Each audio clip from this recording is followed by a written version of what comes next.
Bonus. Trax. Salut, c'est Quentin et vous écoutez Le Coin Pop. Ce n'était pas du tout prévu initialement, mais aujourd'hui je vous propose un petit podcast, seul, pour revenir sur une franchise de films d'horreur que j'aime beaucoup et dont on entend parler en ce moment, avec la sortie de son 10e film, la saga Saw.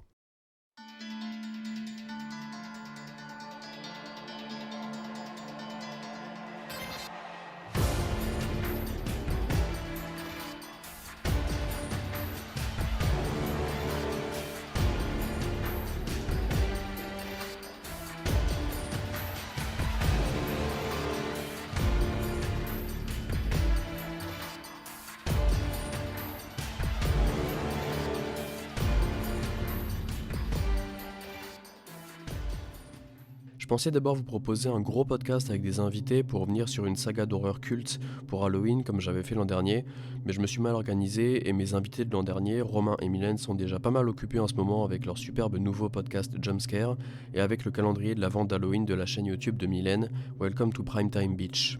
C'est justement le podcast de Romain et Mylène sur le premier film Saw qui m'a donné envie de relancer le film, ce qui m'a ensuite donné envie de relancer l'ensemble des 9 films déjà sortis avant la sortie du 10e film ce mercredi 25 octobre.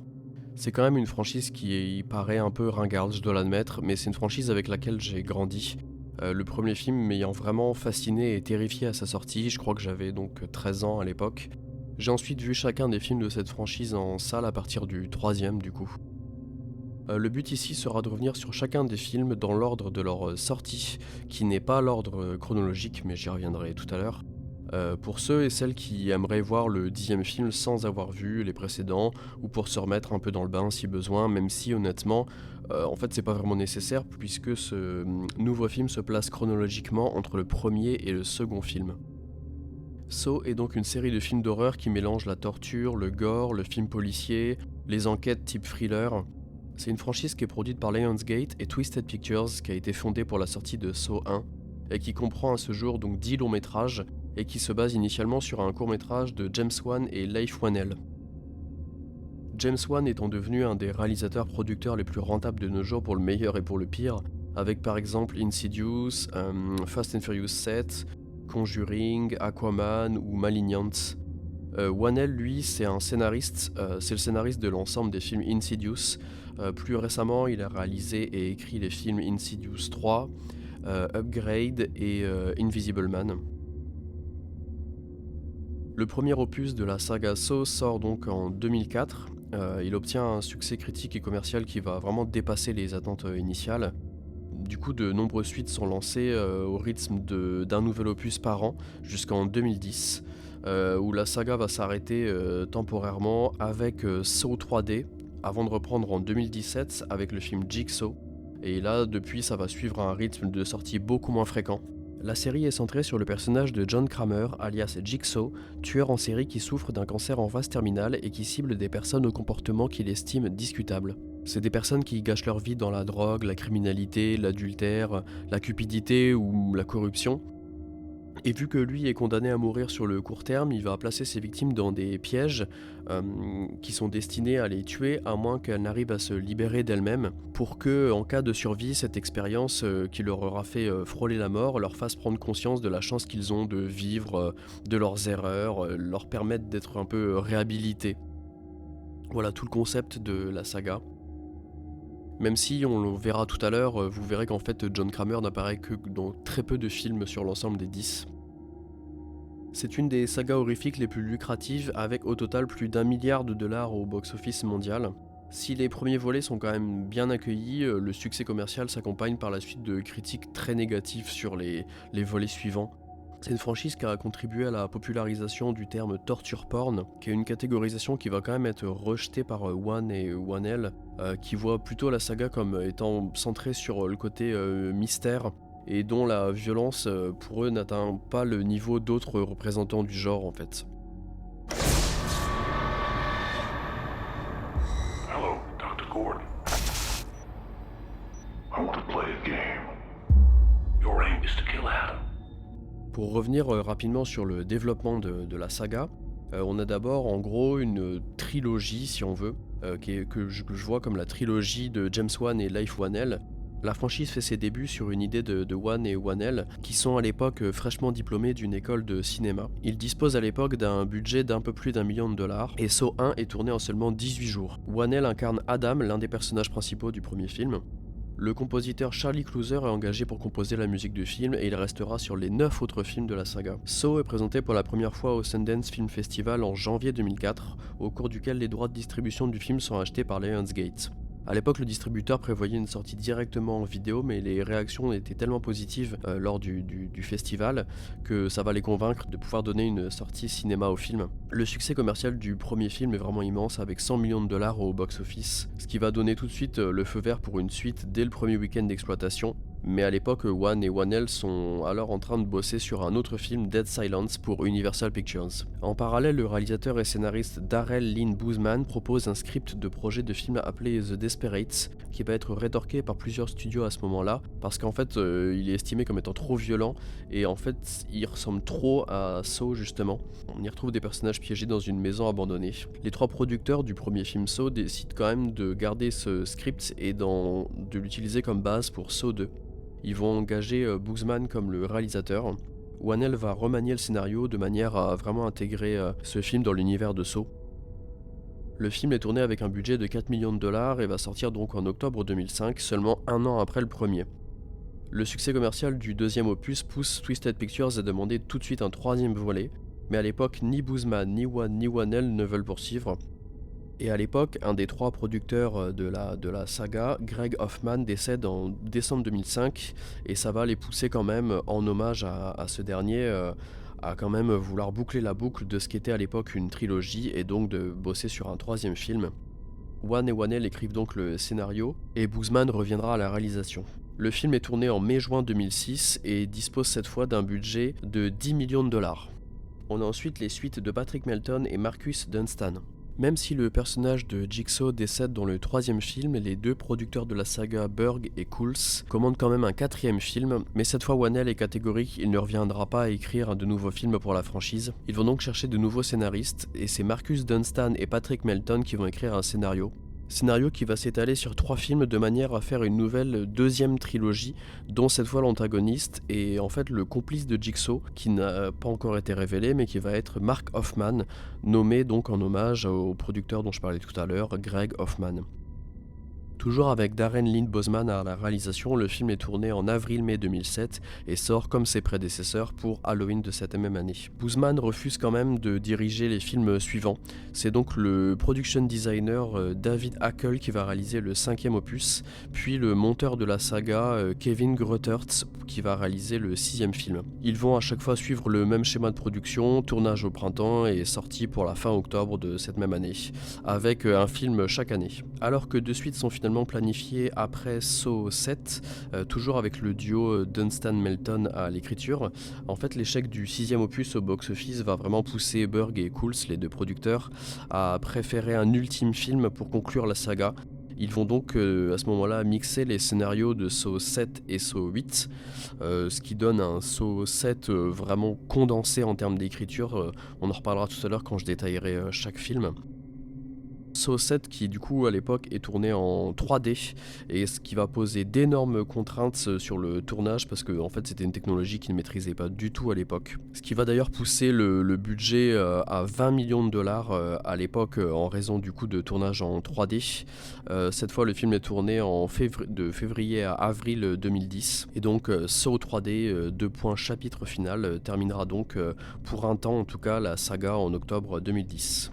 Jusqu'à la reprise de Josh Stolberg et Pete Goldfinger quelques années plus tard, puisqu'en août 2012, Lionsgate manifeste son intérêt pour maintenir la saga avec un reboot. Mais on va devoir attendre juillet 2016 et les frères Michael et Peter Spyrig, qui sont annoncés comme réalisateurs du prochain film, avec un retour de Charlie Clouser à la musique et de Kevin Gruttert au montage. Le tournage a lieu à Toronto à l'automne 2016 sous le titre de travail à l'époque Saw Legacy, avant que le titre officiel ne devienne Jigsaw, avec une sortie finale aux alentours de Halloween 2017, dans la tradition de la saga.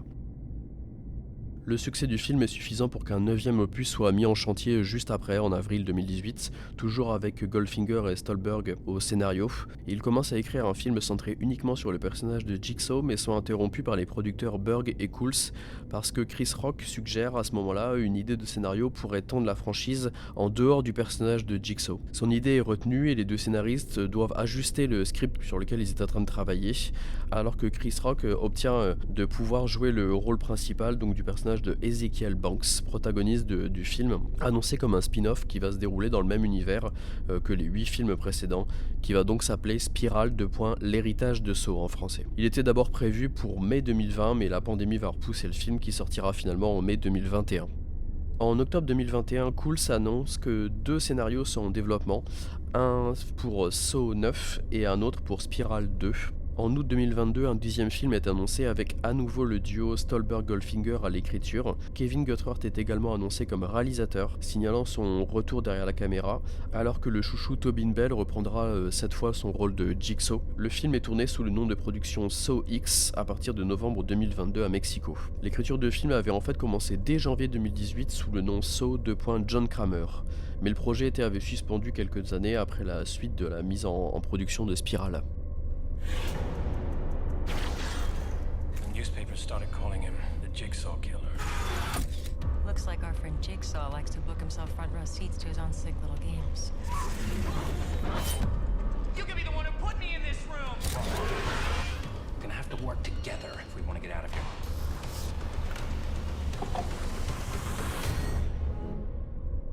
On reviendra par la suite sur le détail de chaque film, mais pour faire un rapide point chronologie, donc sur les 10 films, on a en fait chronologiquement d'abord, et c'est un énorme spoiler, mais une partie de Jigsaw. En fait, toute l'intrigue des pièges de Jigsaw, c'est en fait le twist du film, se passe avant le premier film Saw, chronologiquement. Donc il y a en gros la moitié du Jigsaw qui ouvre la chronologie, si on part du plus loin au plus récent. On a ensuite les films, le premier film, donc Saw, juste après. On a ensuite, comme je vous l'expliquais tout à l'heure, Saw X, qui se passe entre le 1 et le 2. On a ensuite, alors là, toute une phase de films qui vont vraiment se suivre les uns les autres. Ça fait vraiment feuilleton. Quasiment tous les films que je vais citer là, en fait, reprennent pile au moment où le précédent s'était arrêté. Donc c'est le cas pour Saw 2, 3, 4, 5 et 6, qui sont vraiment vus et pensés comme étant, il y en a d'ailleurs, on reviendra tout à l'heure dessus, certains qui se passent carrément en même temps les uns les autres, mais là on est vraiment sur le côté feuilletonnant de la saga à ce moment-là. On a ensuite donc du coup Saw 3D qui se passe juste après le 6 aussi, et ensuite chronologiquement on va retrouver Jigsaw après Saw 3D pour la partie en fait intrigue policière. Je l'expliquerai tout à l'heure sur Jigsaw, mais donc l'autre moitié du film se passe à ce moment-là, d'où le twist du film à la fin.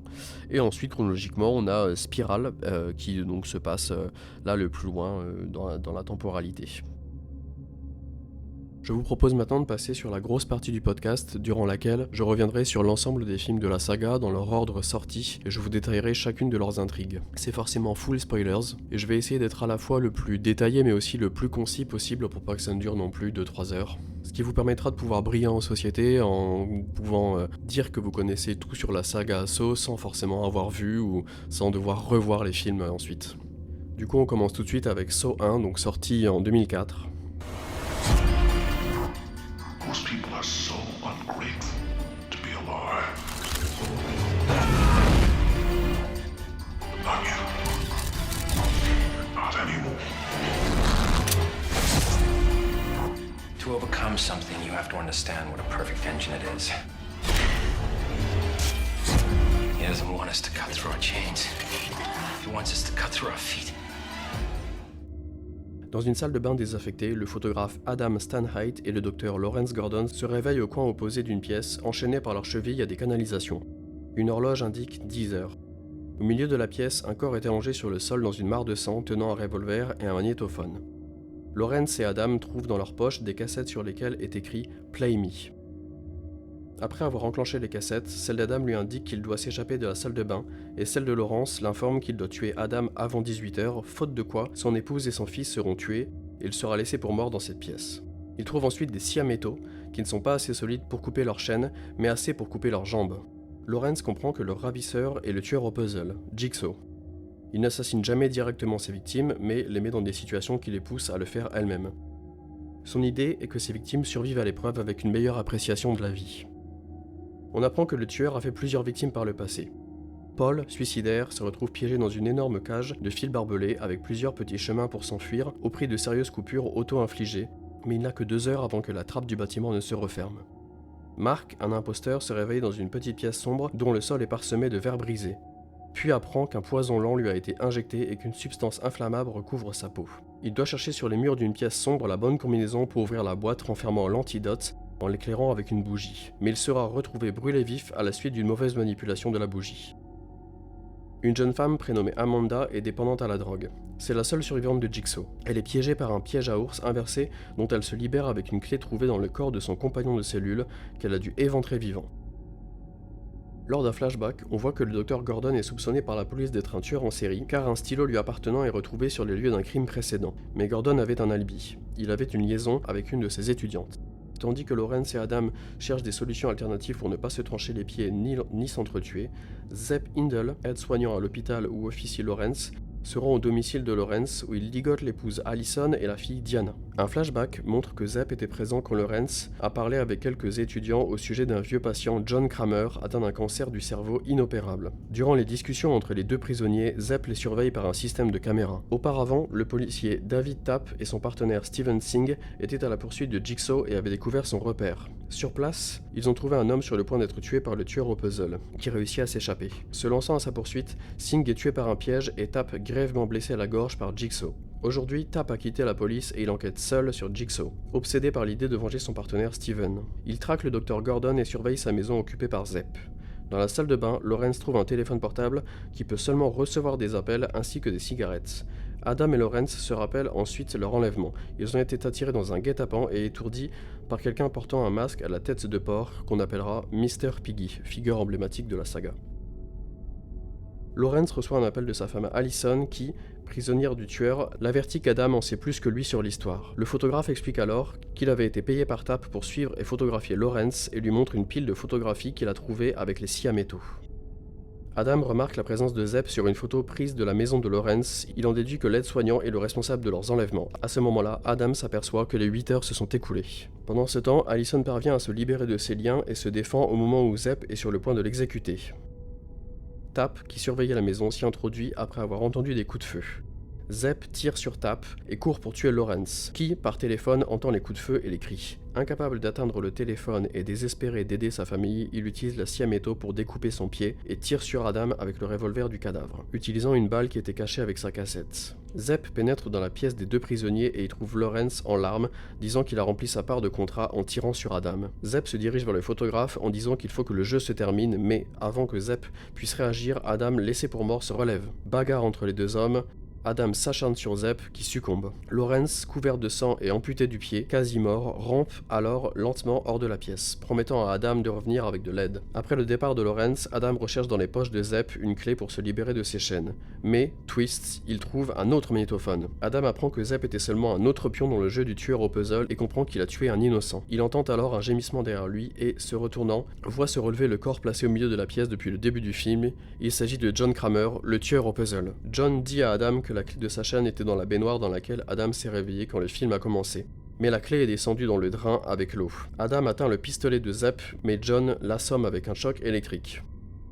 John éteint les lumières et se dirige vers la sortie. Il lance à Adam « La partie est terminée » avant de claquer la porte et laisser Adam seul dans la salle de bain criant à l'aide. Fin du film.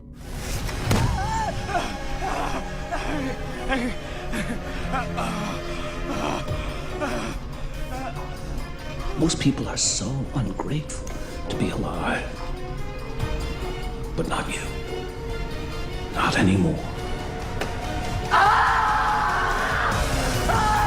Game over. Saw 2, 2005. I want to play a game.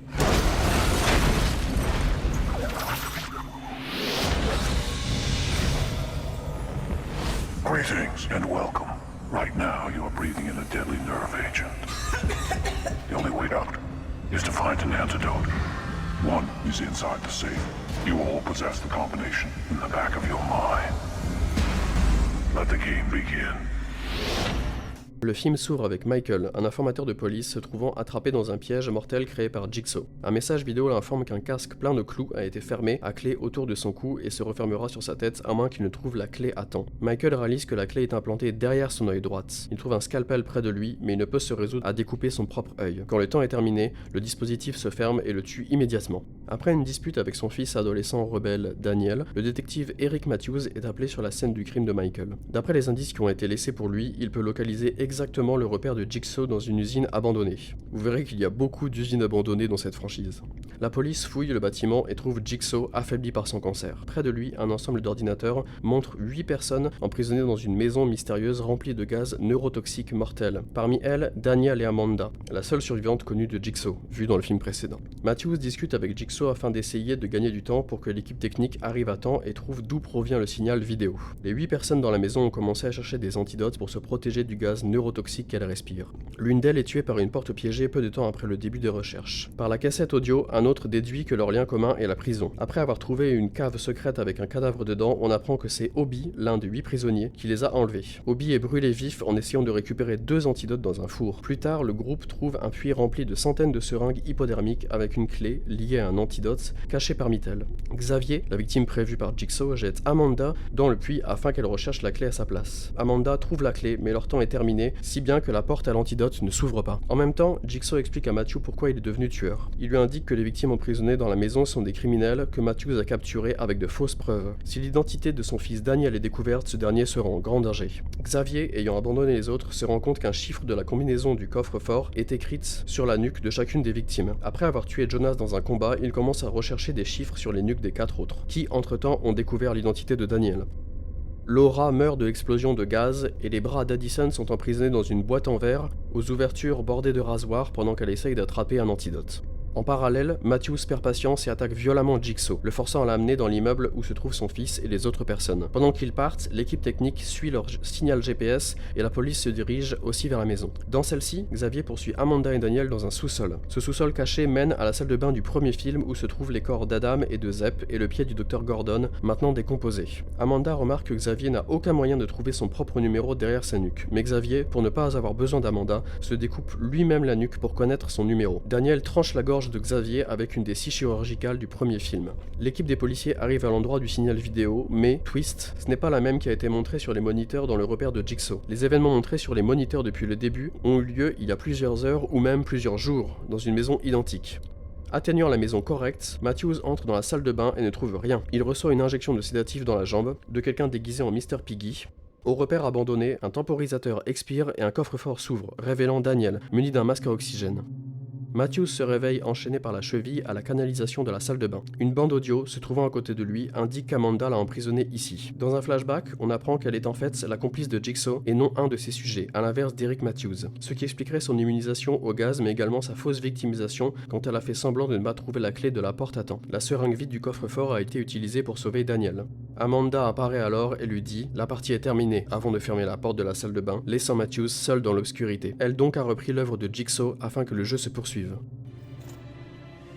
By creating a legacy, by living a life worth remembering, you become immortal.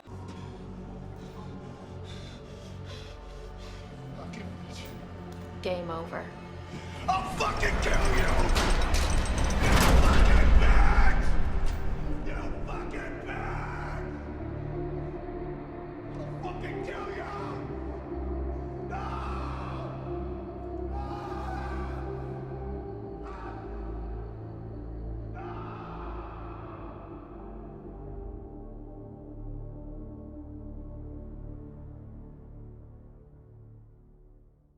Saw 3 2006.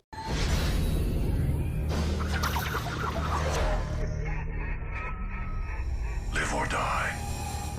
Make your choice.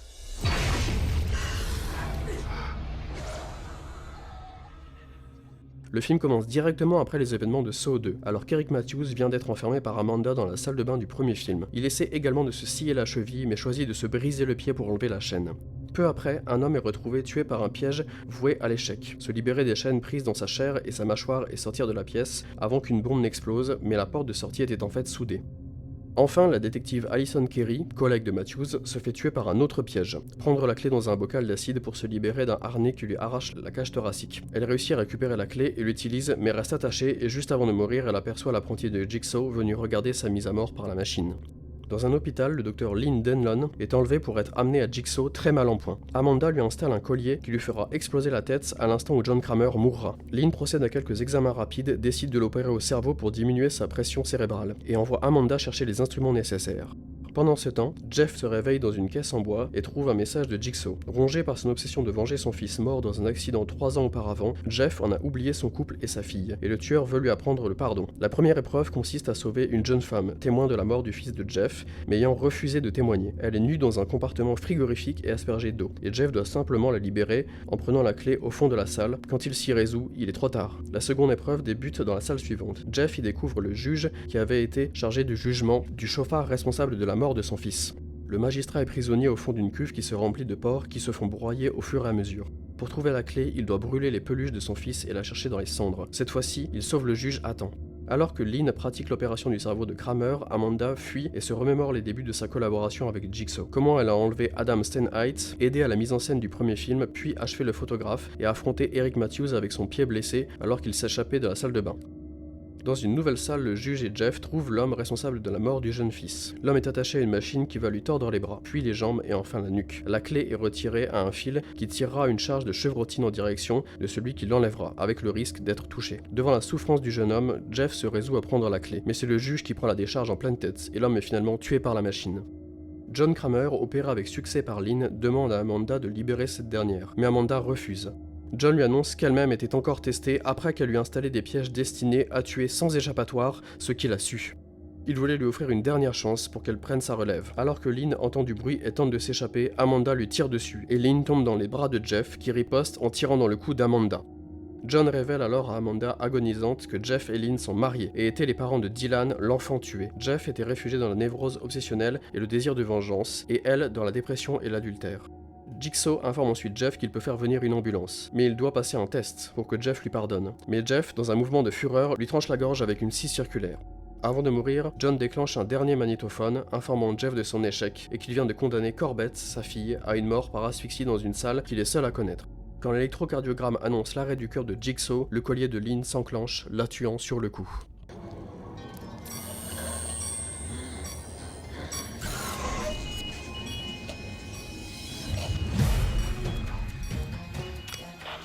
Hello, Jeff. I made this tape as an insurance policy, if you will. And if you're listening to it, then it's time to collect. I was your final test of forgiveness, and if you are listening to this, then you failed. Now you must pay the price. The price for living for nothing but vengeance. Now I will give you something to live for. I told you that you couldn't kill me, Jeff. But I didn't tell you why. And the answer is simple. I am the person responsible for the loss of your child. I am the only person who knows where your daughter is. She only has a limited supply of air, Jeff. And if you want to get her back, you'll have to play a game.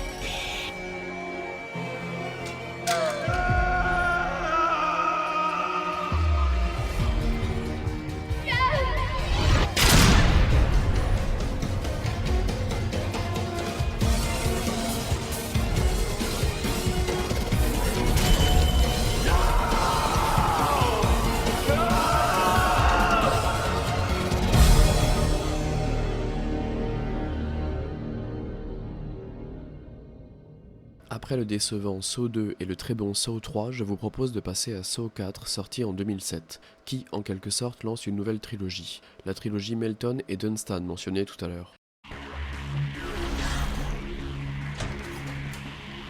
You think it's over just because I'm dead? It's not over. Hello, Officer Rick. You have witnessed your colleagues disappear.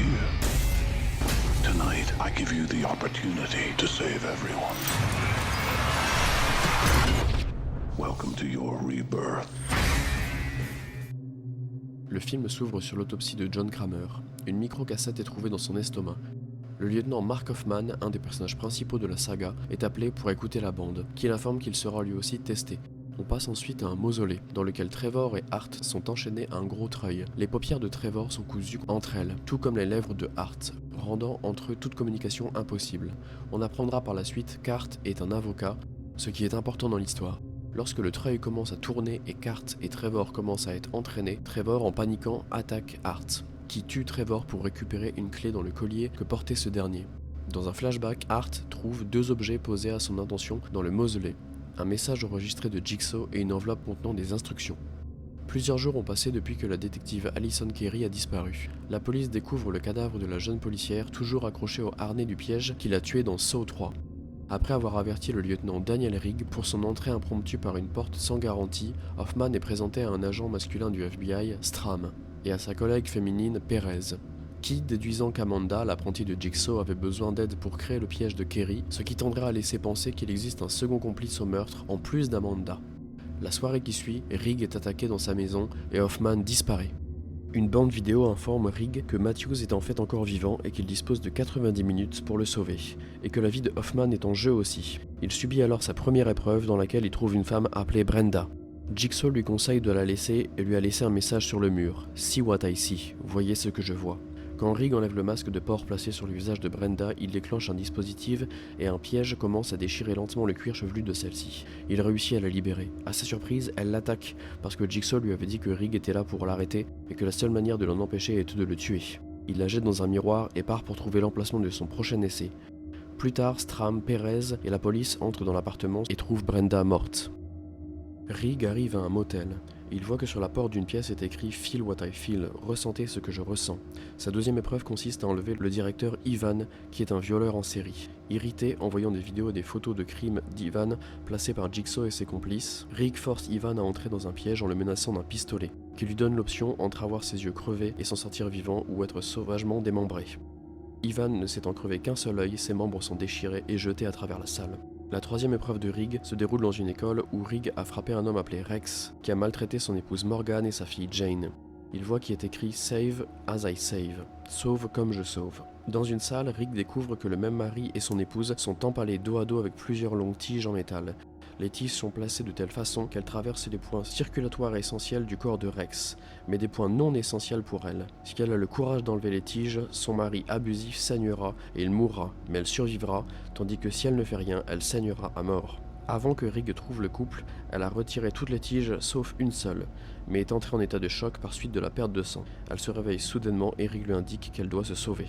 Il enlève la dernière tige, lui remet la clé de harnais où elle et son mari mort sont empalés et déclenche l'alarme d'incendie pour alerter les services d'urgence sur sa position.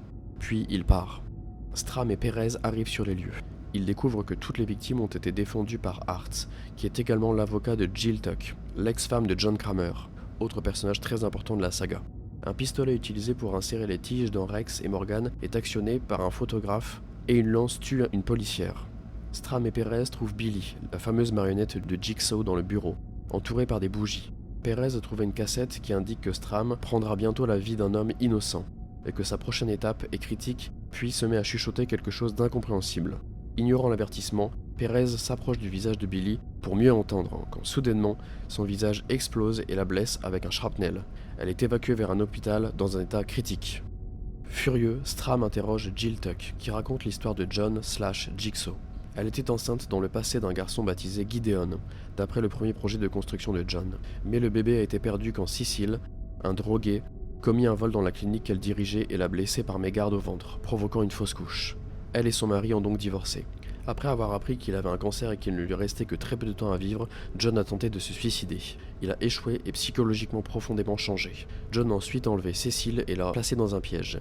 Le premier piège qu'il a construit. Cecil devait pousser son visage contre plusieurs couteaux afin de libérer ses poignets et chevilles, qui ont été fendus par des lames de rasoir. En se débattant, la chaise s'est décrochée et il s'est jeté sur John, qui l'observait devant lui. John l'a évité au dernier moment, permettant à Cecil de tomber dans du fil barbelé.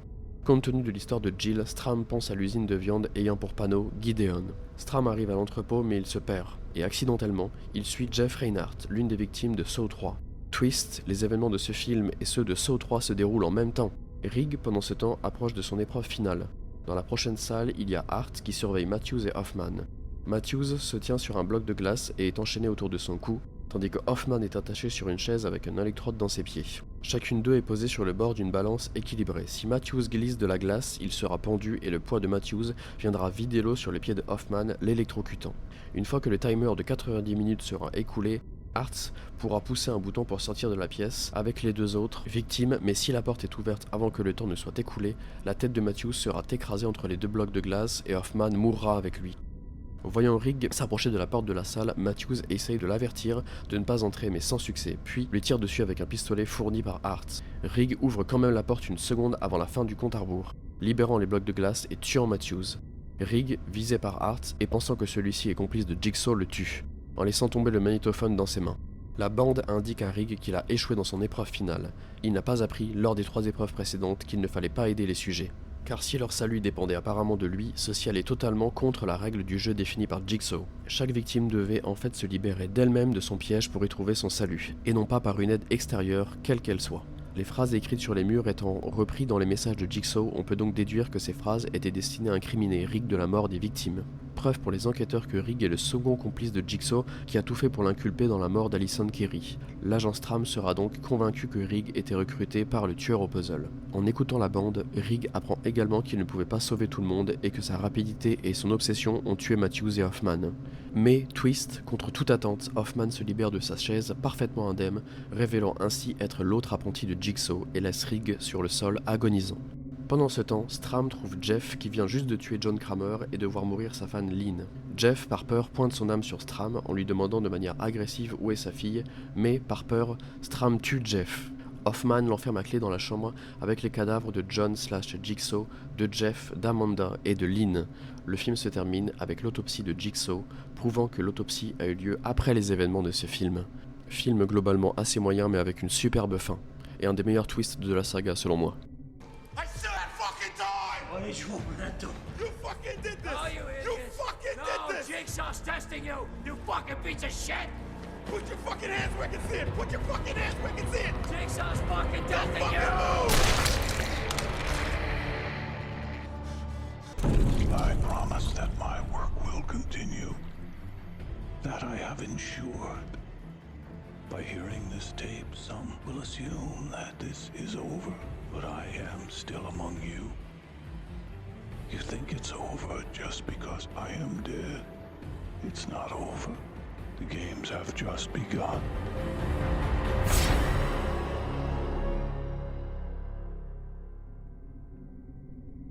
On passe donc maintenant à Saw 5, sorti en 2008. Après les événements de Saw 3 et 4, l'agent Strahm enquête sur l'agent Hoffman qu'il soupçonne d'être le nouveau successeur de Jigsaw. Le film commence sur Seth Baxter attaché à une table. Une vidéo de Billy lui indique qu'il a purgé une peine de 5 ans pour un meurtre qui méritait la perpétuité. Pour ne pas être tranché en deux par la hache qui oscille au-dessus de lui, il doit passer ses mains entre 2 étaux pour atteindre les interrupteurs. Seth le fait et la hache s'immobilise avant de se remettre en marche et de le tuer. Sur ce film, on a en parallèle un groupe de 5 prisonniers qui luttent pour échapper à diverses épreuves et en parallèle la quête de Strahm pour découvrir si Hoffman est ou non le complice de John Kramer. La séquence qui suit l'introduction revient sur les dernières secondes de Saw 4, comme d'habitude. Alors que l'agent Peter Strahm vient de tuer Jeff et de se faire enfermer par Mark Hoffman, Strahm trouve une autre porte, avec un autre message enregistré, lui demandant de lâcher prise et de faire confiance en Jigsaw. Il se fait capturer peu après et se réveille la tête dans une boîte en verre qui se remplit d'eau. Strahm survit en se faisant un trou dans la gorge avec un stylo. Selon moi, un des meilleurs pièges de la saga. Alors qu'Hoffman sort en héros de l'entrepôt avec Corbett Denlon en affirmant que tout le monde est mort, Strahm est emmené à l'hôpital. Il est convaincu que Hoffman est le complice de Jigsaw qu'il recherche. Mais au lieu d'être arrêté, Hoffman est promu lieutenant-détective. Strahm reprend les dossiers des victimes présumées de Jigsaw et découvre que Seth Baxter était le petit ami et assassin de la sœur de Hoffman. Le crime du début du film n'est donc pas de Jigsaw, mais une vengeance personnelle de Hoffman. Jill Tuck, l'ex-femme de John Kramer, se rend chez un avocat qui exécute les dernières volontés du défunt. Il lui remet une grande boîte fermée qu'elle ouvre sans lui en révéler le contenu. Une série de flashbacks montre alors que Jigsaw a également compris que Hoffman était un copieur, mais lui a accordé une chance de le comprendre et de devenir son complice. La suite montre son implication dans les événements décrits dans les films précédents. Alors que Hoffman fabrique des indices pour impliquer Strahm dans les meurtres, il surveille un autre test de Jigsaw. 3 femmes et 2 hommes se réveillent avec un collier autour du cou, les 5 personnes dont je mentionnais tout à l'heure. Derrière chacun d'eux, des lames aiguisées comme des rasoirs sont prêtes à les décapiter. Un message vidéo de Jigsaw les informe qu'ils ont 15 minutes pour agir. Si quelqu'un bouge pour se saisir de la clé, le compte à rebours se déclenchera et ils auront en tout et pour tout 1 minute avant que tous les colliers ne soient resserrés, les décapitant à coup sûr. Les clés qui les libéreront des colliers sont dans des boîtes en verre en face d'eux, mais les colliers sont reliés à des fils qui tirent sur les autres quand l'un d'entre eux s'éloigne. À la suite d'une dispute, l'un des prisonniers déclenche le compte à rebours. Au bout de la minute impartie, 4 des prisonniers s'échappent grâce à leurs clés récupérées dans la boîte, mais une femme est tuée. Les 4 prisonniers restants accèdent à une deuxième pièce, qui possède des bombes à chaque coin, et qui contient 3 tuyaux verrouillés, formant des points sûrs pour échapper à l'explosion. Les clés sont dans des bocaux suspendus au plafond. Quand la pendule arrive à 0, les explosions se déclenchent. Cette fois, un homme meurt. La troisième épreuve, pour les 3 prisonniers restants, consiste en une baignoire pleine d'eau et 5 points électrisés. De plus, les circuits verrouillent la porte par laquelle seuls 3 survivants doivent pouvoir s'enfuir. Les victimes doivent trouver un moyen pour connecter les 5 fils à la baignoire pour pouvoir l'ouvrir. Pour cela, ils disposent de 3 minutes. L'une des femmes est assommée et sacrifiée, plongée dans l'eau et son corps électrocuté pour ouvrir la porte. La dernière pièce impose aux 2 survivants de verser 5 litres de leur sang en passant la main sur des lames d'une scie circulaire pour déclencher le mécanisme qui ouvrira la dernière porte. Les victimes ont 15 minutes pour agir, sans quoi une bombe explosera et les portes seront définitivement scellées. Alors qu'ils remarquent que le dispositif comporte 5 trous et que les clés du premier piège étaient identiques, Twist, ils remarquent alors que le dispositif comporte 5 trous et que les clés du premier piège étaient identiques. Ils comprennent donc qu'ils auraient pu tous collaborer sans qu'aucun ne meure depuis le départ. Ils versent néanmoins environ 2,5 litres de leur sang chacun et la porte s'ouvre. En parallèle, l'agent Strahm a relu tous les dossiers concernant les victimes de Jigsaw. Il a constaté que Hoffman avait participé à toutes les enquêtes. Il retourne sur les lieux de chacun des meurtres évoqués dans les films précédents, et sa méfiance pour Hoffman ne fait que s'accroître. Hoffman se doute pour sa part des soupçons de Strahm et le suit à distance. Il vole un téléphone portable ayant appartenu à Strahm, est placé sous scellé et fait croire au chef de police, Erickson, que Strahm cache quelque chose. Il cache le portable sur le bureau central de la pièce de contrôle des épreuves infligées aux 5 prisonniers. Erickson découvre le repère et retrouve les 2 survivants qui ont perdu beaucoup de sang. Il remarque aussi les indices impliquant Strahm dans les pièges de Jigsaw et ordonne son arrestation imminente. Strahm, quant à lui, retrouve la trace d'Hoffman et trouve un nouveau message de John Kramer dans la boîte en plexiglas remplie de tessons de verre dans le fond, vue dans Saw 4, lui demandant encore de lui faire confiance. Quand Hoffman apparaît, Strahm se bat avec lui et l'enferme dans la boîte. La porte de la pièce se referme. Alors que Strahm demande comment ouvrir la porte, Hoffman lui indique de continuer à écouter la cassette. Le message continue, révélant à Strahm qu'il n'a pas retenu la leçon en ne lui faisant pas confiance. Pendant que la cage de Hoffman s'allonge horizontalement et s'enfonce sous le sol, Strahm regarde avec horreur les murs de la pièce se rapprocher et l'écraser inexorablement, provoquant sa mort inéluctable alors qu'Hoffman l'observe sans bouger d'un cil. Superbe fin. Pour moi, Saw 5 est un des meilleurs films de la saga, après bien évidemment Saw 1 et peut-être à égalité avec Saw 3. Suspect's name is Peter Strahm. Yeah, that's right. Special Agent Peter Strahm.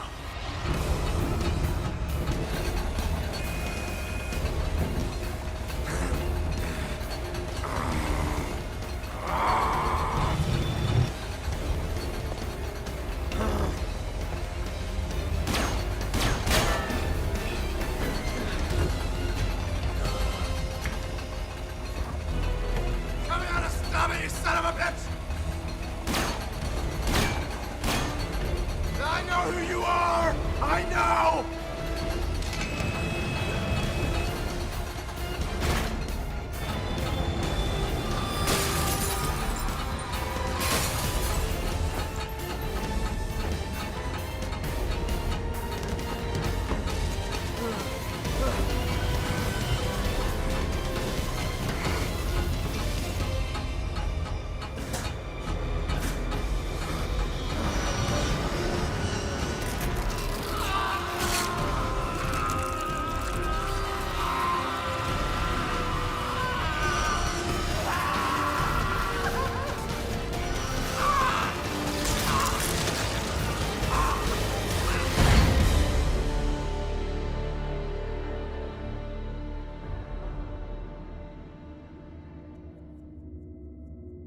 On arrive maintenant sur une partie beaucoup moins intéressante de la saga, je trouve, avec Saw 6, sorti en 2009.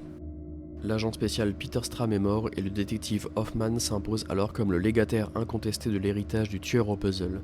Cependant, tandis que le FBI se rapproche de plus en plus dangereusement de lui, Hoffman est obligé de commencer un nouveau jeu qui révélera enfin quel est le véritable grand dessein derrière les machinations de Jigsaw. Le film commence sur le jeu de Simone et Eddie, deux prêteurs sur gage aux méthodes douteuses qui ont 60 secondes pour sacrifier des morceaux de leur chair et faire pencher une balance de leur côté sous peine d'être trépanés. Alors qu'Eddie n'hésite pas à entailler profondément son flanc droit, c'est Simone qui survit en se coupant l'avant-bras gauche avec un hachoir. De son côté, Hoffman vient de se débarrasser de Stram. On reprend donc ici quelques secondes juste après la fin du film précédent. Quand il est appelé sur la scène du crime d'Eddie, il retrouve l'agent Dan Erickson, mais aussi l'agent Perez, grièvement blessé dans Saw 4 et prétendu morte dans Saw 5. Les deux agents du FBI remarquent quelques différences entre les crimes de Kramer et ceux postérieurs à sa mort, ceux qui sont donc commis par Hoffman. Hoffman se rend alors secrètement dans la clinique de Jill Tuck, qui lui confie 5 enveloppes tirées d'une boîte qu'elle a reçue en legs dans le film précédent. Après son départ, Jill se remémore comment son mari lui a montré les résultats de sa méthode avec Amanda, que Jill connaissait. Elle reçoit aussi la visite de Pamela Jenkins, une journaliste à sensation qui connaît bien l'affaire de Jigsaw et qui lui laisse une feuille mystérieuse. Le grand jeu qu'Hoffman choisit de faire seul concerne William Easton, bureaucrate chargé d'étudier des demandes d'assurance médicale. Pour moi, c'est un des pires jeux de la saga. Je trouve toute cette partie vraiment chiante. La méthode d'Easton consiste à calculer la probabilité de survie d'un demandeur en se basant sur son dossier. Il a d'ailleurs connu John de son vivant et a refusé de le couvrir pour un traitement expérimental contre son cancer. William va devoir parcourir un zoo abandonné et passer 4 tests en 60 minutes, où il devra réviser sa méthode s'il veut revoir sa famille, sinon les bombes installées sur les bras et les jambes exploseront. La première épreuve consiste en un duel contre Hank, le concierge, où le premier qui respire trop meurt l'abdomen écrasé. Le concierge fumeur, cardiaque et âgé, perd. La seconde épreuve consiste à retenir 2 poignées et à choisir entre sacrifier Addie, sa secrétaire, femme âgée et diabétique, mais mère de famille, ou Allen, son clerc de dossier, jeune homme en parfaite santé, mais seul. Il choisit Addie, condamnant Allen à mourir, pendu par des barbelés. Hoffman n'a pas le temps d'assister à la suite. Erickson a des preuves qui mettent en évidence l'existence d'un tueur autre que Stram.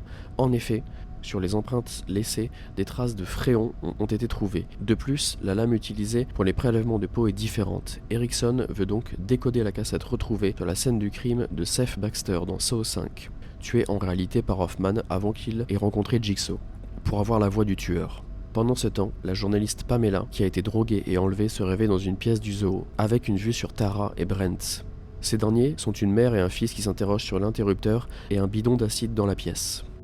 Pour passer sa 3e épreuve, William arrive dans une chaufferie. Il doit aider Debbie, l'avocate de la société d'assurance qui les emploie tous les deux, à se frayer un chemin entre les projections de vapeur brûlantes qu'il peut dévier vers lui, si elle ne veut pas se faire transpercer le cerveau 90 secondes plus tard. Finalement, elle découvre que la clé permettant sa libération se trouve dans le flanc de William, qu'elle attaque alors avec une scie circulaire. William se défend et elle meurt, le compte à rebours étant arrivé à terme. La 4e épreuve réunit les Pitbulls, son équipe de 6 employés chargés de repérer les irrégularités dans les dossiers de demande, attachés à un tourniquet qui les emmènera au hasard devant un fusil. William ne peut en sauver que 2 en appuyant sur un bouton, mais cela transpercera sa main, pour qu'il ait le sang de ses victimes sur les mains. Après avoir fait ses 2 choix et laissé tuer 4 autres employés, il enlève la dernière bombe et continue. En parallèle, Hoffman est pris au piège. Erickson est sur le point d'avoir l'enregistrement décodé et Perez a des soupçons. Lorsqu'ils entendent la voix de Hoffman sur la cassette, en quelques secondes, Hoffman égorge Erickson. Perez tente de le neutraliser à l'aide de son revolver, mais il se protège en utilisant la technicienne vocale en tant que bouclier humain. Elle est tuée sur le coup et il poignarde finalement Perez à plusieurs reprises. Dans la mesure où il avait pris la précaution de récupérer la main de Stram, seul reste du corps écrasé, il dépose les empreintes de ce dernier et fuit après avoir incendié le laboratoire. Vraie scène de ninja. En parallèle, Jill Tuck se remémore les derniers souvenirs de son mari. Épuisée par la maladie, elle l'a supplié d'arrêter, peu avant les événements de Saw 3 donc. Alors que Hoffman retourne au zoo pour assister à la fin des épreuves de William, il retrouve la lettre laissée par la journaliste Pamela à Jill, copie de celle que Hoffman a donnée à Amanda dans Saw 3 et Saw 4, où il lui révélait qu'il savait qu'elle était avec Cecil le jour où il a tué Gideon, le bébé de Jill, et lui ordonne de tuer le docteur Denlon, sinon il révèle tout. Jill surgit alors et assomme Hoffman avec un taser. William est parvenu au bout du chemin juste à temps. Il retrouve alors Pamela, sa sœur, mais aussi Tara et Brent, qui sont en fait la veuve et le fils d'un homme auquel William avait refusé une assurance. C'est là le twist du film puisqu'on pensait depuis le départ que c'était sa femme et son fils. Un dernier message de John Kramer explique le choix que doit faire Tara. L'interrupteur concernant les bonbonnes d'acide fonctionne désormais, et elle doit choisir entre la vie ou la mort de William. Tara veut sa mort mais refuse de le tuer. C'est alors le jeune Brent qui actionne l'interrupteur vers mort, ce qui a pour effet de plonger les seringues dans l'abdomen de William qui lui injecte l'acide. William meurt dans d'atroces souffrances. En parallèle, Jill suit les dernières volontés de John, laissées dans une 6e enveloppe à son intention. Elle installe un nouveau modèle, le piège à ours inversé sur Hoffman, le fameux piège légendaire de la saga. Elle lui dit que la 6e enveloppe était pour elle et que la partie est désormais terminée. Jill part, enclenchant le compte à rebours du piège, mais Hoffman se brise le poignet et réussit à se libérer du piège à loup en bloquant le mécanisme entre les barreaux d'une porte. La dernière image montrant Hoffman hurlant de douleur et de colère, horriblement défiguré, mais vivant, plus déterminé que jamais. Fin du film. On arrive donc maintenant à Saw 7, également appelé Saw 3D : le chapitre final, sorti en 2010. Le film commence par un flashback montrant Lawrence Gordon peu après les événements du premier film, qui rampe amputé du pied et atteint un tuyau brûlant pour cautériser son moignon. Dans le présent, Ryan et Brad se réveillent dans la vitrine d'un quartier commerçant, enchaînés au poignet sur une table de travail, avec devant chaque homme une scie circulaire et leur amante commune Dina qui est suspendue au-dessus d'eux avec une 3e scie en dessous d'elle. La marionnette Billy leur indique que l'un des trois doit mourir. Dina essaie de monter Brad et Ryan les uns contre les autres pour sauver sa propre vie. C'est finalement Dina qui va mourir quand Brad et Ryan comprennent qu'elle les manipule tous les deux. C'est le premier piège de la saga qui est montré en public, et c'est une des scènes qui est peut-être les plus connues de toute la saga. Comme à son habitude, l'intrigue revient donc ensuite sur les dernières secondes du film précédent, Saw 6, avec Jill Tuck qui, après avoir vu Hoffman survivre à son épreuve, s'enfuit en courant et parvient à lui échapper. Affolée, elle part rencontrer Matt Gibson, un agent des affaires internes ayant connu Hoffman. Jill dévoile l'identité d'Hoffman en échange d'une protection et de l'immunité.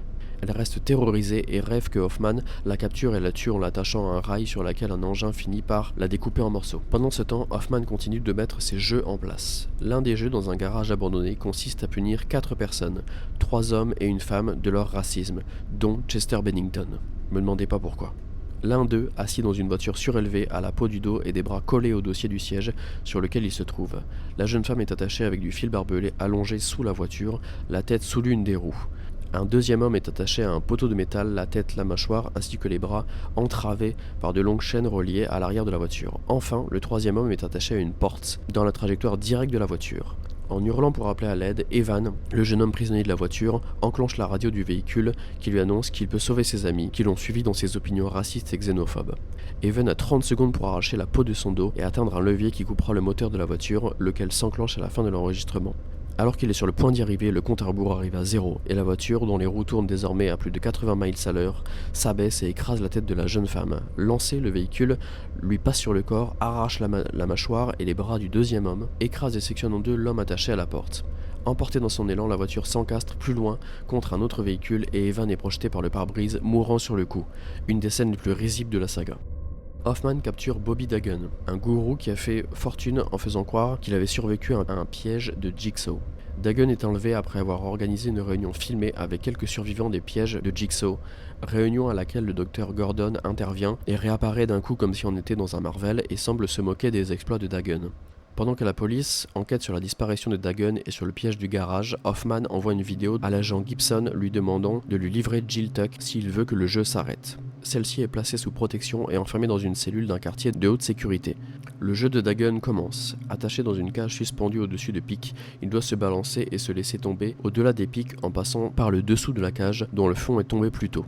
Il y parvient et arrive alors dans une pièce où se trouve son agent de presse, qui connaissait les mensonges de Dagen mais a préféré garder le silence pour s'enrichir. Un magnétophone indique à Dagen que la clé qui libérera la femme attachée au mécanisme, qui la tuera en lui enfonçant 4 lames en métal dans sa gorge, se trouve dans son estomac, reliée à une ficelle qui sort de sa bouche. La clé est cependant accrochée à un hameçon et les hurlements de la jeune femme vont faire avancer lentement mais dangereusement les pointes qui lui transperceront la gorge. Alors que Dagen tire la ficelle de son estomac, les hurlements de Nina accélèrent le mouvement des pics, ce qui pousse la machine à devoir interrompre son geste à plusieurs reprises pour faire cesser les hurlements. Alors qu'il vient de récupérer la clé, il tente d'ouvrir le cadenas mais il s'y prend trop tard et les pics tuent la femme. En parallèle, la police a investi la scène du crime du garage. Gibson arrive sur place et pendant que les corps sont mis en sac, il trouve le piège à ours inversé dans un placard et écrit sur un miroir un message de Hoffman. Il doit quitter la scène de crime rapidement, Hoffman ayant piégé le garage avec 2 bombes. Dagen poursuit sa route et tombe sur un exemplaire du livre qu'il a écrit sur sa fausse survie, lui remémorant sa rencontre avec John Kramer lors d'une séance de dédicace, que vous avez peut-être déjà vu sur certains mèmes. Kramer le menaçait indirectement de lui faire payer ses mensonges. Dagon arrive ensuite dans une seconde pièce où son avocate, qui a elle aussi profité du mensonge de Dagon pour s'enrichir, est entravée dans un piège. Dagon doit soulever durant au moins 30 secondes pendant 1 minute une très lourde charge pour arrêter le mouvement rotatif de la machine sur laquelle la femme est attachée et qui finira par lui percer les yeux et la bouche. Mais ce faisant, Dagon s'enfonce les barres en métal dans les chevilles. Il essaye de résister à la douleur mais finit par échouer et l'avocate est tuée par le piège. En parallèle, Gibson s'aperçoit que Hoffman sait où Jill Tuck se trouve et augmente la sécurité autour de cette dernière. Il pense découvrir l'endroit d'où ce dernier envoie les vidéos, lui intimant de livrer Jill. Il s'agit d'un entrepôt abandonné, encore un, qui était un refuge pour les sans-abri et les junkies, où Gibson, jeune policier, avait manqué d'être tué par un clochard et que Hoffman avait abattu de sang-froid. Gibson parvient à déterminer l'endroit où se déroule le jeu et un commandant de SWAT y est envoyé. De retour sur la scène du crime du garage, Gibson s'aperçoit que le miroir sur lequel le message de Hoffman est inscrit cache en vérité un passage. Il y entre, accompagné de 2 policiers, et trouve ce qu'il pense être Hoffman, affublé de la veste à capuche de Jigsaw assis dans un fauteuil. Mais en vérité, il s'agit de l'une des victimes du garage. Gibson comprend par des vidéos qu'Hoffman, enclenchant les explosifs pour détourner l'intention, a profité de la confusion générale pour échanger sa place dans l'un des sacs mortuaires avec l'une des victimes et qu'il se trouve désormais dans la morgue du bâtiment de haute sécurité où se trouve Jill. Excellent twist. Gibson essaie de prévenir sa collègue mais une mitraillette automatique se met en route et tue les policiers, y compris Gibson. Alors que Hoffman tue un par un les agents supposés protéger Jill et se rapproche de cette dernière enfermée dans une cellule. Le mec c'est Terminator. Mais ça reste quand même un superbe personnage je trouve. De son côté, Dagon est arrivé au 3e piège. Son meilleur ami a le cou attaché à une longue corde qui menace de le pendre. Il est aveuglé et Dagon et lui se trouvent au côté opposé d'une pièce dont le sol est effondré, laissant un vide de plusieurs mètres. On est vraiment là sur une partie jeu vidéo. Dagon doit guider son ami sur les planches étroites afin de lui donner une clé qui lui permettra d'ouvrir le cadenas, retenant la corde à son cou. À plusieurs reprises, les hommes manquent de tomber dans le vide. Dagon parvient à récupérer la clé, mais son ami la laisse tomber au sol et finit pendu. Plus tard, Dagon arrive dans l'antichambre du dernier piège qui retient sa femme. Il doit entrer un code à 4 chiffres, dont les nombres ont été préalablement gravés sur la racine de 2 de ses dents, qu'il s'arrache pour lire la combinaison. Au même moment, le SWAT arrive sur les lieux, mais pris dans un piège, il meurt, tué par un gaz mortel. Arrivé au dernier piège, Dagon retrouve sa femme enchaînée par le cou dans une cage en métal, entourée de fils électrifiés. Celle-ci ne savait pas que Dagon mentait. Durant cette interview, Dagon racontait avoir dû transpercer ses muscles pectoraux avec des crochets de métaux pour se hisser sur une plateforme. Jigsaw lui a donc préparé ce même piège. Forcément. Dagon accroche alors les crochets à sa poitrine et commence à se hisser pour de vrai, afin de connecter 2 embouts d'une prise qui lui permettra de sauver sa femme. Au dernier moment, sa chair cède et il tombe lourdement au sol. Le compte à rebours initial de 60 minutes arrive à son terme, le sol sur lequel sa femme se trouve s'enfonce de quelques centimètres dans le sol et un dôme de métal s'arrime au-dessus d'elle. Des flammes apparaissent autour de la machine et la femme de Dagon meurt brûlée vive sous les yeux horrifiés de son époux. Simultanément, Hoffman ayant éliminé tous les policiers met la main sur Jill. L'assomme en lui frappant violemment la tête contre une table, l'attache à une chaise et lui met sur la tête la première version du piège à ours inversé, celui auquel Amanda s'était échappée. Arrivé à la fin des 60 secondes, le piège s'enclenche, arrachant la mâchoire de Jill Tuck et la tuant sous le regard satisfait d'Hoffman. Scène hyper violente. Quelque temps plus tard, Hoffman met le feu au hangar qui constituait sa cachette. Il est cependant agressé par 3 personnes portant des costumes de Mr. Piggy, dont le Dr. Gordon. Excellent twist, qui n'aura malheureusement jamais de suite ou de fin.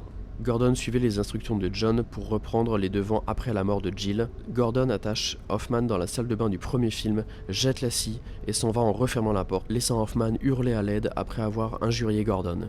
Excellent final pour un film vraiment en dessous du reste. Dommage qu'on n'ait jamais revu le personnage de Gordon. What the fuck?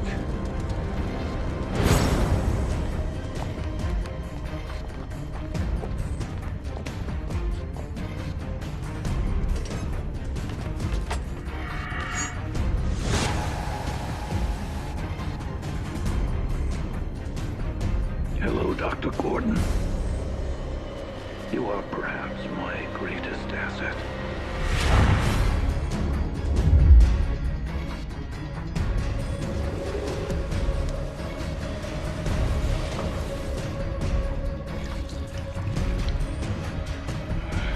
Congratulations, Dr. Gordon. You survived.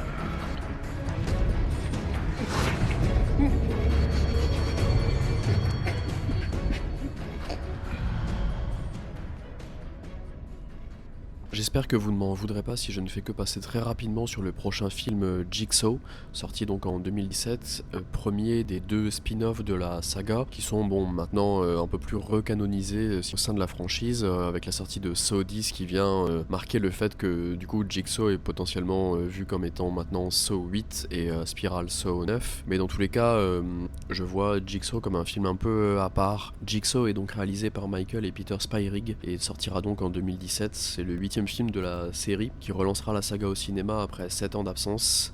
La pré-production est lancée en 2013 et le tournage est effectué en 2016. On a là 2 nouveaux scénaristes, Josh Stolberg et Pete Goldfinger, qui sont à l'écriture du film, qui viennent remplacer Melton et Dunstan sur les 3 précédents. Il s'agit d'une suite mais également en partie d'un préquel, et là je vous révèle c'est le gros spoiler du film, puisque on a toute une partie du film qui se déroule 10 ans après la mort de Jigsaw, et l'autre partie du film qui se déroule avant le premier film en fait, comme je vous l'expliquais tout à l'heure sur la chronologie. Le film commence sur de nouveaux pièges, un homme est poursuivi par la police et au moment de se faire interpeller explique qu'un nouveau jeu va commencer. On retrouve un peu la même base que sur les autres films Saw, on a ici 5 personnages capturés, devant évoluer dans un labyrinthe composé de plusieurs pièges afin de se repentir de leurs mensonges, péchés et crimes. En parallèle, on a une enquête qui suit son cours, tout semble ramener à John Kramer, pourtant mort dans le 3e volet de la saga. Comment est-ce donc possible alors qu'il a été autopsié et certifié décédé? Qui peut bien imiter Jigsaw si c'est un imitateur, à moins qu'il ne soit pas mort? Mais c'est sur cette partie que le film est vraiment décevant, car le sort de John Kramer reste le même. Il est bel et bien mort, et les fans de la saga le savent à ce moment-là mieux que tout le monde. En réalité, à la minute où John Kramer va apparaître à l'écran, environ 15 minutes seulement avant la fin du film, les plus perspicaces vont comprendre qu'un peu à l'image du 4e film Saw, on assiste ici à 2 espaces-temps différents. C'est le gros twist du film. On découvre que John Kramer qui parle aux 2 derniers survivants, et on comprend qu'en réalité les pièges de Jigsaw ne sont absolument pas en temps réel et que cette partie du film est bien un préquel aux 7 premiers films. Quelques indices étaient déjà là dès le début, mais l'apparition de John Kramer est finalement la mauvaise surprise qui gâche le premier twist. Parmi les indices dissimulés dans le film, les différents pièges qui finalement rappellent ceux des autres films, mais à une plus petite échelle. Cela laisse entendre que ce qui se déroule marque les débuts de Jigsaw et que ces premiers pièges serviront plus tard pour en élaborer des plus importants. Ainsi, le passage avec l'acide dans le corps de ce film rappelle évidemment la fin de l'épisode 6, les chaînes aux pieds sont là pour rappeler le premier film et ainsi de suite. Une fois ce premier twist découvert, il en fallait bien un second. Et celui-ci est plus difficile à deviner. Qui est donc le vrai tueur? La réponse était devant nos yeux depuis le début. Il s'agissait du gentil de service du groupe, le médecin légiste. Sauf que cette révélation est réellement tirée par les cheveux. Comment expliquer qu'il soit en fait un complice, alors encore un complice, que personne n'avait jamais découvert la ferme de Jill Tuck avant, que la fan de Jigsaw ne soit jamais allée visiter celle-ci avant, et qu'elle connaisse en plus l'adresse? Comment expliquer que si personne n'était au courant de cette première expérience de John Kramer avant Saw 1, ce dernier n'ait pas été énervé? Comment expliquer aussi qu'il soit passé de 5 pièges et un meurtre super développé dans celui-ci, à seulement une petite salle de bain et 2 victimes seulement dans le premier film? Pourquoi n'a-t-il pas continué de faire évoluer ses pièges tout de suite dans ce cas? Une fois les 2 twists révélés, c'est toute la saga qui est un peu mise à mal, et malheureusement, tout cela se termine en gros point faible. D'ailleurs, pourquoi on n'a pas entendu parler de Logan plus tôt dans la saga? Le film nous laisse d'ailleurs sous-entendre une potentielle suite, c'est la reprise du travail par Logan. On retrouve d'ailleurs ici une sorte de nouveau Hoffman, et on est laissé avec ce côté de déjà-vu, qu'on avait déjà avec Gordon dans le précédent. D'ailleurs, pourquoi Logan aurait attendu 10 ans pour se venger? D'ailleurs, pourquoi lui-même est toujours en vie alors que Jigsaw a mis tout le monde à l'épreuve auparavant, Hoffman, Jill, Amanda, etc. Pour moi, c'est le pire de la saga. Désolé, mais je vous propose donc de passer assez rapidement à Spiral, sorti en 2021, également appelé Spiral : l'héritage de Saw. On y retrouve Darren Lynn Bousman à la réalisation, déjà présent sur les films Saw 2, 3 et 4, et malheureusement les 2 scénaristes Stolberg et Goldfinger, scénaristes de Jigsaw.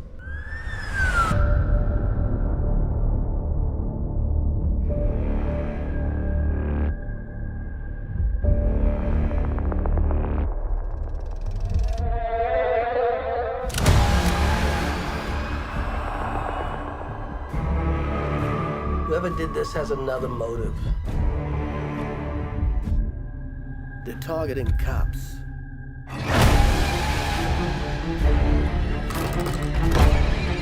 This shit's gonna go sideways fast.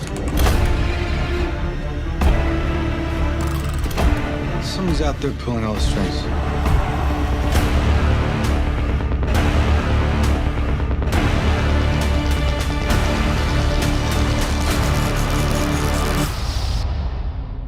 wanna play games, motherfucker? Lors d'un défilé du 4 juillet, l'inspecteur de police en congé Marv Boswig poursuit un voleur dans une canalisation d'égout. Attaqué par derrière par une silhouette portant un masque de cochon, Mr. Piggy, Boswig se réveille pour se retrouver suspendu par la langue dans un tunnel de métro. Une télévision s'allume et le tueur lui propose un choix par message enregistré. Arracher sa langue et vivre, ou rester suspendu jusqu'à ce que le prochain train arrive, ce qui le tuera. Incapable d'échapper au piège à temps, Boswig est par la suite tué par le métro arrivant. Le lendemain, le chef de la police, Angie Garza, attribue à l'inspecteur Zach Banks, un partenaire, la recrue idéaliste William Schenck. Banks et Schenck enquêtent sur la mort de Boswig. Et Banks se rend compte que le mode opératoire ressemble à celui de John Kramer, alias Jigsaw, mort depuis bien des années. Pendant ce temps, l'inspecteur Fitch, qui avait plusieurs années auparavant ignoré un appel de secours de Banks qui s'était par contre fait tirer dessus, est enlevé et placé dans un piège où il doit s'arracher les doigts pour éviter une électrocution dans un bassin d'eau qui se remplit peu à peu. Il ne parvient pas à le faire à temps et meurt. Certains officiers commencent à soupçonner que Banks peut être le responsable, en raison de ses antécédents avec Fitch. Une boîte arrive alors au poste, un peu comme dans Seven, contenant une marionnette à l'effigie d'un porc ainsi qu'un morceau de peau tatoué de Schenck. Une petite fiole à l'intérieur de la boîte dirige la police vers une boucherie qui était auparavant une boutique de loisirs où Banks et son père allaient. En arrivant, l'équipe découvre un magnétophone et un cadavre écorché identifié comme celui de Schenck. Le père de Banks, joué par Samuel L. Jackson, et ancien chef de la police Marcus Banks arrive dans un entrepôt, essayant de retrouver le tueur lorsqu'il est enlevé. Garza est enlevé à son tour et placé dans un piège dans la chambre froide de l'enceinte. Elle doit se couper de la moelle épinière sur une lame pour éviter que la cire chaude qui s'écoule d'un tuyau ne lui brûle le visage. Piège nul. Elle réussit à se couper la colonne vertébrale mais meurt des suites de ses blessures et par asphyxie en raison de la cire qui lui recouvre le visage. Son corps est retrouvé par Banks qui fond en larmes. Tout en poursuivant une piste, Banks est capturé et se réveille à l'entrepôt, menotté à un tuyau avec une scie à métaux à proximité. Il envisage de se scier le bras, mais est capable de s'échapper en utilisant une épingle à cheveux. Il découvre alors que Peter Dunleavy, son ancien partenaire qu'il a dénoncé pour le meurtre d'un père commis devant son enfant, est enchaîné sur place. Devant lui se trouve une grosse machine qui écrase des bouteilles de verre et en projette les éclats à grande vitesse. Un magnétophone explique que Banks peut choisir de le libérer ou de le laisser mourir. Bien que Banks tente de le sauver, Dunleavy meurt des suites d'une hémorragie. Se déplaçant dans une autre pièce, Banks trouve ensuite Schenck, qui révèle avoir simulé sa mort en utilisant le cadavre écorché du voleur qui a attiré Boswig dans les tunnels, et qu'il est le tueur recherché. Gros twist. Il explique que son véritable nom est Emerson et que la personne que Dunleavy a assassinée 15 ans auparavant était son propre père, qui a été tué pour avoir accepté de témoigner contre un policier corrompu. Il révèle également que Marcus était responsable des politiques qui ont permis à une telle corruption de se produire sans conséquence, ce qui a finalement abouti à la mort de son père. Désirant recruter Banks comme partenaire afin de continuer à punir les officiers corrompus, Schenck lui présente son dernier test. Marcus est retenu dans les airs par des cordes et est lentement vidé de son sang, ce qui continuera jusqu'à ce que Banks utilise la dernière balle de son pistolet pour atteindre une cible qui sauvera Marcus, ce qui permettra à Schenck de s'échapper ou de tuer Schenck et de laisser son père saigner à mort. Banks décide de tirer sur la cible pour sauver Marcus, provoquant le relèvement des cordes et le faisant tomber, puis il commence à se battre contre Schenck. Peu de temps après, une équipe du SWAT, appelée plus tôt par les tueurs, arrive et commence à scier la porte verrouillée de la pièce. Toutefois, en s'exécutant, les policiers coupent sans le savoir un fil placé sur la porte, ce qui active un nouveau piège. Telle une marionnette, les cordes qui maintiennent Marcus le tirent à nouveau vers le haut. L'une d'entre elles lève son bras vers les policiers, révélant un pistolet qui y était caché. Croyant que Marcus est dangereux, l'équipe du SWAT lui tire dessus et le tue. Schenck réussit à s'échapper à l'aide d'un ascenseur, laissant Banks anéanti hurler d'angoisse. Twist, lui non plus non résolu vu qu'on n'a toujours pas revu Schenck. J'avoue que personnellement je m'en fous un peu de ce film Spiral, je le trouve vraiment très moyen. C'est une espèce de faux Seven, c'est pas assez Saw, mais c'est trop Saw, je sais pas trop comment dire, mais j'ai beaucoup de mal avec ce film. Par contre j'avoue que j'aimerais limite du coup revoir Schenck, quitte à l'avoir laissé s'enfuir comme ça. Autant Banks je m'en fous, autant Schenck j'aimerais bien le voir dans une potentielle suite, même si j'y crois que très peu. Vu les retours très mitigés sur ce film Spiral. Et enfin, on arrive à Saw X, sorti très récemment en salle, qui était d'ailleurs sorti un peu plus tôt aux États-Unis et donc qui est déjà disponible sur vos sites de pirates préférés. Je vais pour celui-ci par contre vous proposer une partie forcément sans spoiler et ensuite une petite partie avec spoiler, même si pareil j'irai quand même assez vite sur Saw X que je viens moi tout juste de voir en salle, j'ai pas forcément beaucoup de recul dessus et je vais peut-être pas le détailler vraiment non plus énormément.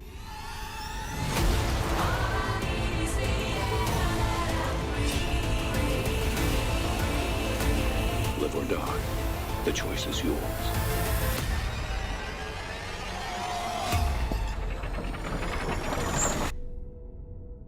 Comme précisé dans l'introduction, Saw X se passe donc entre Saw 1 et Saw 2 avec un jeune John Kramer. Il est à ce moment-là actif depuis plusieurs mois en tant que Jigsaw et son cancer est déjà en phase terminale. Il enchaîne les examens médicaux ainsi que les groupes de parole de patients atteints de divers cancers. Après un nouveau scanner, il croise un de ses compagnons, Henry, qui lui apprend qu'il est guéri après avoir subi un traitement expérimental issu du projet du docteur norvégien Pedersen. Il lui donne le lien vers le site internet du projet. John, après s'être renseigné, prend contact et est rappelé peu après par nul autre que la fille de Peterson, Cecilia. Elle lui propose de rejoindre son équipe la semaine suivante dans la banlieue de Mexico, ce que John accepte. Une fois arrivé dans la capitale mexicaine, il est accueilli par un chauffeur de taxi du nom de Diego, qui le conduit jusqu'à la villa où Cecilia a installé son laboratoire secret. Encore un entrepôt. John rencontre Gabriella, une jeune femme qui affirme avoir été sauvée par Cecilia, ainsi que l'équipe de cette dernière, Gabriella, Matteo, Valentina et le docteur Cortez. Il croise également Parker Sears, un autre patient qui sort tout juste de sa propre opération. Il se prend d'affection pour Carlos, un jeune garçon vivant près du laboratoire, après l'avoir aidé à réparer son vélo. L'opération de John a lieu et il se réveille dans un hôtel aux côtés de Cecilia, qui lui transmet des médicaments pour la période post-opératoire avant de lui faire ses adieux. Se pensant libéré de son cancer, John commence à réfléchir à l'idée d'arrêter ses jeux et parvient à trouver la localisation de la villa avec l'intention d'offrir une bouteille de tequila à Gabriella. Il ne trouve toutefois qu'un bâtiment vidé de ses meubles et une salle d'opération laissée à l'abandon. Il se rend alors compte en retirant son bandage qui n'a jamais été opéré et a été victime d'une arnaque. Déduisant que le docteur Cortez n'était autre que Diego lui-même, il le capture pour l'interroger avant de le placer dans un de ses jeux où il doit retirer les bombes enracinées dans ses bras en se mutilant, ce qu'il parvient à faire. John va ensuite se lancer à la poursuite des autres membres de l'arnaque avec l'aide de son apprentie Amanda. Cecilia, Matteo, Gabriella et Valentina sont ainsi capturés et reconduits sur les lieux de leurs méfaits. Très pratique comme hangar abandonné. Il réaménage lui-même les lieux dans le cadre des tests qu'il a pourvus pour eux. Et c'est à peu près là que je vais m'arrêter, je pense, pour la partie sans spoiler. Je vais continuer à vous décrire un petit peu toute la trame narrative, mais je pense que là on arrive du coup à peu près à la moitié du film, et on va peut-être rentrer un peu plus en spoiler avec vraiment les jeux, les épreuves et le dénouement final. Donc arrêtez ici, surtout si vous ne voulez pas en savoir plus sur Saw X. Et puis merci beaucoup de m'avoir écouté. Et puis pour ceux et celles qui voudraient en savoir plus sur le film, je vous invite à rester un peu plus longtemps. Valentina est donc la première à effectuer son épreuve. Elle doit s'amputer la jambe avec une scie, puis insérer un aspirateur à fluide corporel dans son moignon, de façon à donner une quantité de moelle épinière suffisante sur une balance. Bien qu'elle parvienne à se sectionner la jambe, la quantité de moelle n'est pas atteinte dans les temps et elle est décapitée par une autre scie. Là on est déjà à 1 heure de film et c'est vraiment le seul vrai passage vraiment Saw qui arrive à ce moment-là, parce qu'il y avait déjà un piège qui intervenait au tout début du film mais qui était en fait une espèce de vision seulement de John qui se rêvait à essayer un jeu sur quelqu'un mais qui ne le fera pas. Et donc je trouve que la première heure du film sur les quasiment 2 heures de film est quand même très très longue. Je pense qu'on aurait vraiment pu retirer quasiment 15 minutes sur cette introduction où on nous présente vraiment un John vigilante et pas du tout le vilain qu'on connaissait en fait. Profitant d'un instant d'inattention de John et Amanda, Cecilia éventre le cadavre de Valentina et se sert de ses intestins comme une corde pour récupérer son téléphone, mais est empêchée par Amanda à peine après que son interlocuteur est décroché. Peu après, des coups sourds se font entendre à la porte du bâtiment. C'est Parker Sears qui est revenu sur les lieux et réclame d'être remboursé, vraisemblablement après avoir lui aussi pris conscience d'avoir été escroqué. Amanda le capture et le conduit à John, qui le fait assister au jeu. Matteo passe à son tour son épreuve.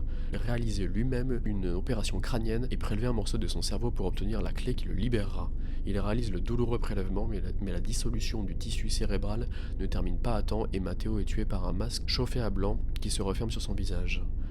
Gabriella est la participante suivante, suspendue par la cheville et le poignet devant une machine produisant des rayons ionisants. Elle doit les briser pour se libérer, ce qu'elle parvient à faire. Alors que John demande à Amanda de conduire Gabriella à l'hôpital le plus proche, Parker les met tous les deux en joue après avoir récupéré son arme.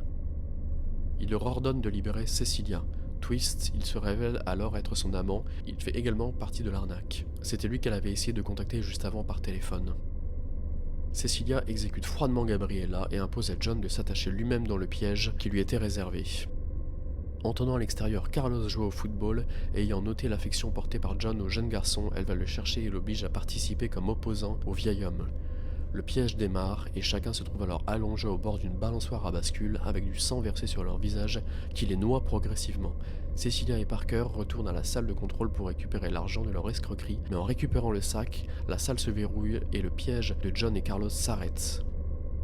Encore un twist. En réalité, John savait pour Parker car Diego avait donné tous les noms des complices. Désormais, les deux amants sont piégés tandis que la pièce se remplit de gaz toxiques et seule une ouverture prévue pour une unique personne peut permettre à l'un d'entre eux d'échapper au gaz et survivre, au détriment de l'autre. Cecilia tue Parker afin de pouvoir être la bénéficiaire de cet échappatoire et ne peut que voir John, Amanda et Carlos quitter le bâtiment avec le véritable sac d'argent qui est donné au jeune garçon.